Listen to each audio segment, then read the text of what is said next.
welcome to Gay After 30. My name is Key. Can you introduce yourself? My name is Whitney. And can you tell me your age, where you live? Alright, I'm actually 30 years old. I currently reside in the DMV. I am from Arkansas, shout out to the South, and my preferred pronouns are she, her, they, them is also fine. Awesome. What's also your sexual orientation?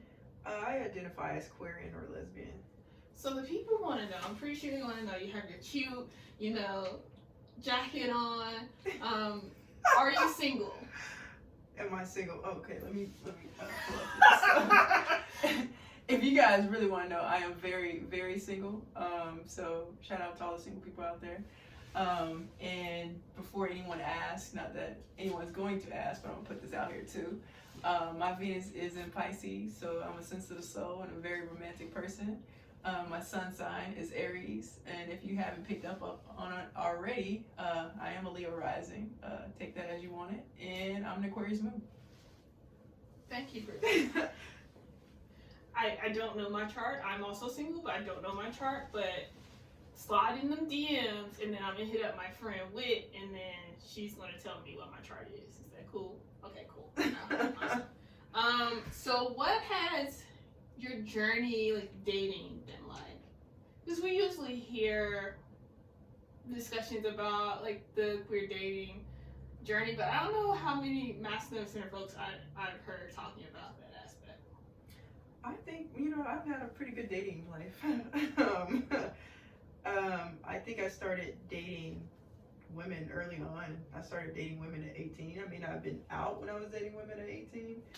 But I've had a nice dating life. I've also had a nice mix of long-term relationships, which I think is important for me. I think there's a lot to be learned when you're by yourself and when you're single, but there's just as much to be learned when you're with another person, because I'm telling you, without people bumping up against your stuff, your baggage, your trauma, your triggers, then how are you supposed to know how you're going to react?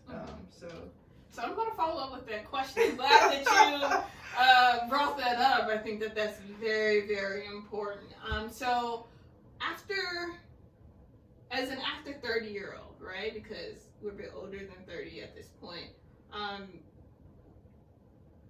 What do you value now that you didn't quite value as a 25-year-old, per se?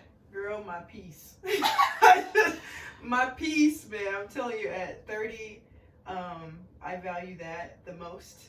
Peace and community. So those are the two things that I value the most in terms of relationships, because now I feel like I'm more defined in who I am. And so that means I'm more defined in what it is that I want in a partner. Now I may be flexible with what I would like, but there are some things that there are non-negotiables, and I think it's important to know yourself so that you know how you show up in partnership and you know how you want your partner to show up. So I think I am more quick to leave a situation, a circumstance, or a person that doesn't really align with where I want to go, whether it's in short-term partnership or long-term partnership. I think 20-year-old Whitney would have been like, well, maybe we can no. You 30 now. You're not gonna make this work. You know what you want. You know how you want to navigate a relationship. You know what you're willing to compromise on. But sometimes you can get in situations that become unhealthy or more toxic, and it's like you need to walk away from that quickly. You don't need to engage in that situation. And so now, because my peace is important to me and grounding and making sure I'm good to go, I'm not going to stay in that situation. Not everybody should be your partner. Sometimes people need to be your friend. And then in community, I think that's important, because I remember going through a breakup last December 2019, and sometimes my relationship with my family has been fine, but I can't always show up the way I want to show up there. They know I'm queer, and they know that I've had girlfriends, but last year, December 2019, when me and my partner, we were together 3 years, we broke up, all I wanted to do was go home and kind of be with my family and kind of be sad on the couch and eat popsicles or something and chocolate. But it felt weird, because I remember telling my mom that me and my partner broke up at the time, and she was like, oh, okay. And that was it. There was no, are you okay? She came back later. Yeah. But it was just really I felt like it was kind of I remember thinking that maybe people were talking about well, you should have been with her anyways, you're with a woman, or all these things, those comments that that's happening in the background. versus me having the community that I built, which is my chosen family. Shout out to all my friends in the Bay Area. You guys know who you are. I love you dearly because I think that they showed up for me. I remember going on hikes and just being with them. You included, calling you and saying, hey, I'm kind of like, I'm sad right now. I'm going through this situation. And it was just so beautiful to have community there, and my extended family that live in the Bay Area that would support me and kind of like, a shoulder that I could lean on, or just a space that I could just be there and be sad or be happy and be in my authentic self. Yeah, I think you said so much there. Part of what I want to go back to that kind of stood out to me is you talking about defining yourself and that definition, that time and that work that you have to do to get to the point of knowing yourself, right? And I think it's twofold, and I don't often hear about.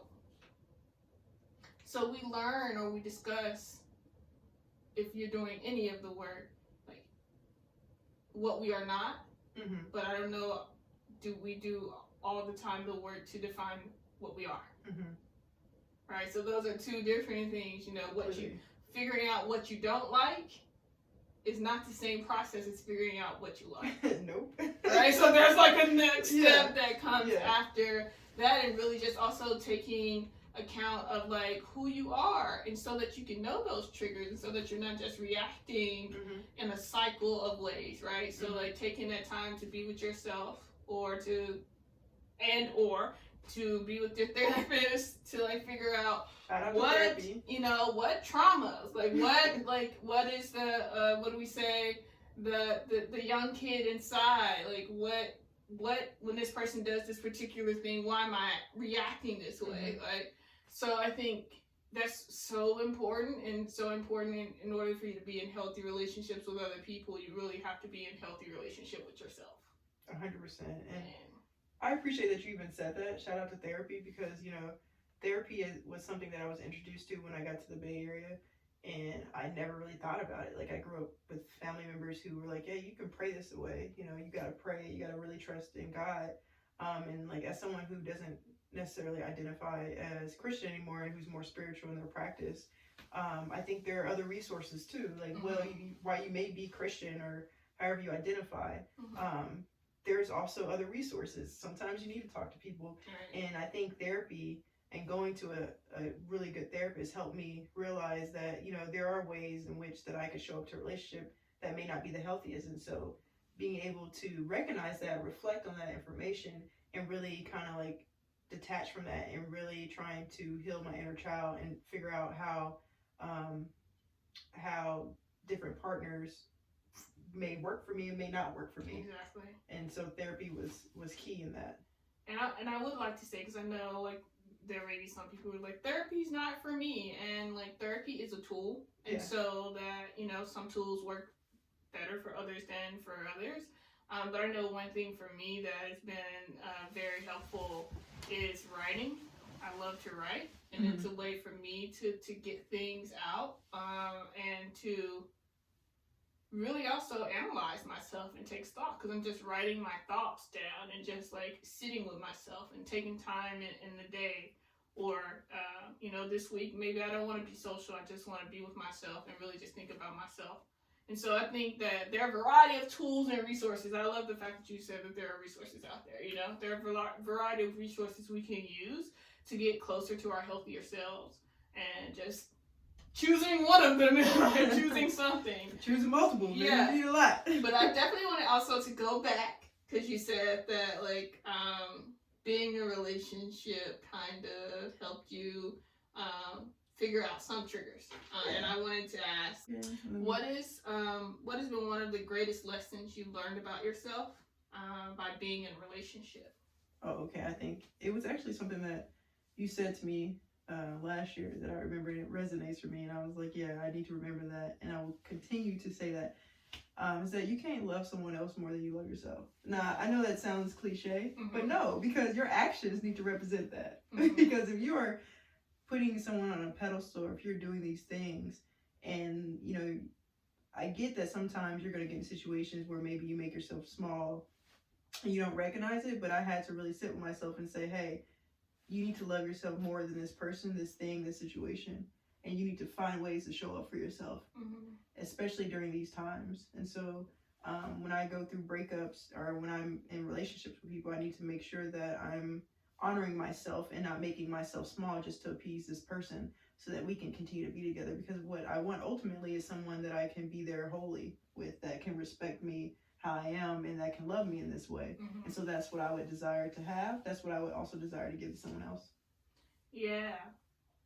You said a lot in there. That's great. I think for me, what I have learned and I'm continuing to learn is that I have to stop falling in love with ideals of people, and I don't need to accept people falling in love with ideals of me. Like, I'm a full person, and yes, I'm fabulous, but also, like, there are days where I'm not fabulous. You know what I'm saying? Or there are times, there are things about me. We're all a mix of a variety of things, right?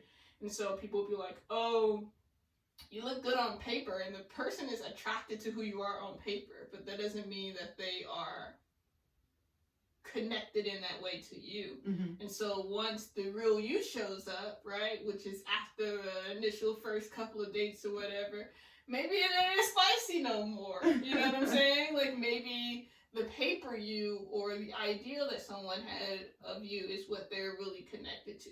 And I found that I just can't no longer try to play to the paper or what I know that they want. I have to be my full self, and you have to love me.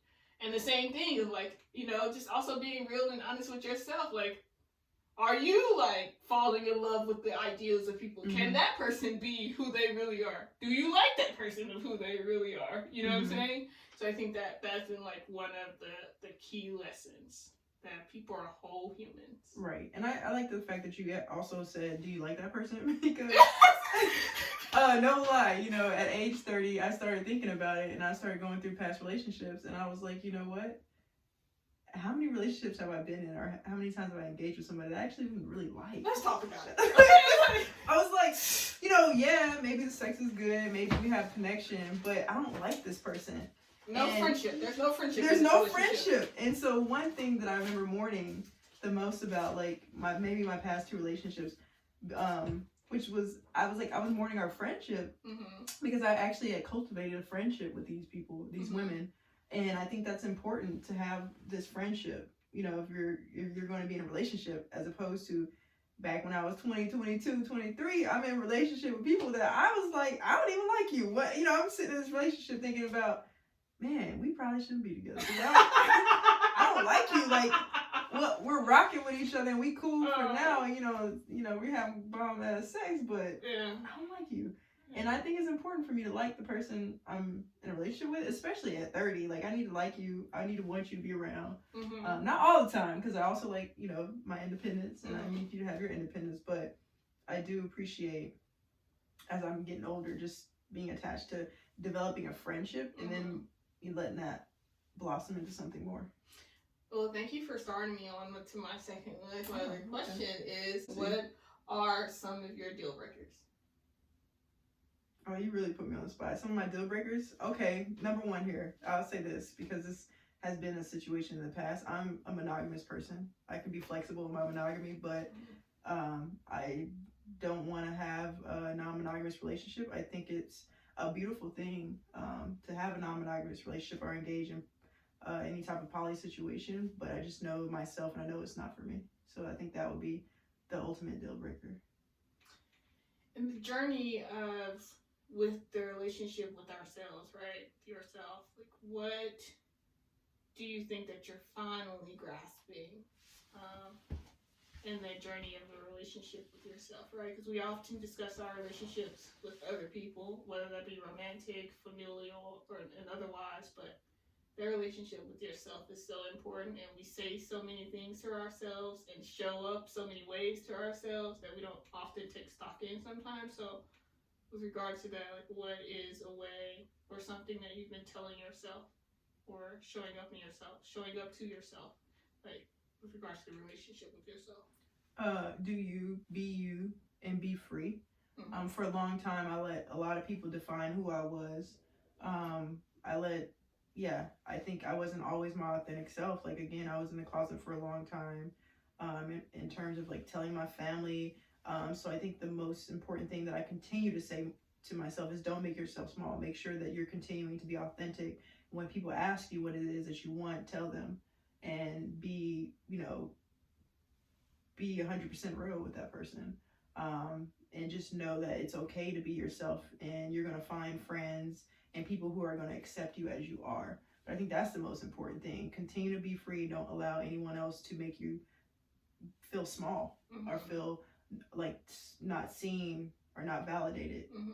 Because I think the most important lesson for me is to continue to love myself and affirm myself, and then the rest will show up. People Mm-hmm. who will support me, my community, and everybody else. I think that's beautiful. I think I'm just going to end it there unless there's some other things. Do you have a social media people can find you? Oh yeah, it's WT Billionaire. I think hopefully you post it, because I think that's it. Something else. I'm not a really big social media person. I'm actually a little shy, so yeah, I think that hopefully that's it. Feel free to slide into my DMs. I'm open. If you like a few photos of mine, maybe I'll slide in yours. And I'm going to submit these videos once every 2 weeks. That is what I'm promising to you all. I can't do it any earlier than that, but I know for sure I'll try to do once every 2 weeks, because I think these conversations are important, and I really want to share with community and get your opinions and like interact with regard to your journeys. You can find these videos and others alike on Gay After 30, or at Gay After 30, and that's GAYAFTERTHIRTY, and then the number 30. And you can also find me at majorkey.alert, and that's MAJORKEE.alert. And it's been great. Thank you again for coming on the show.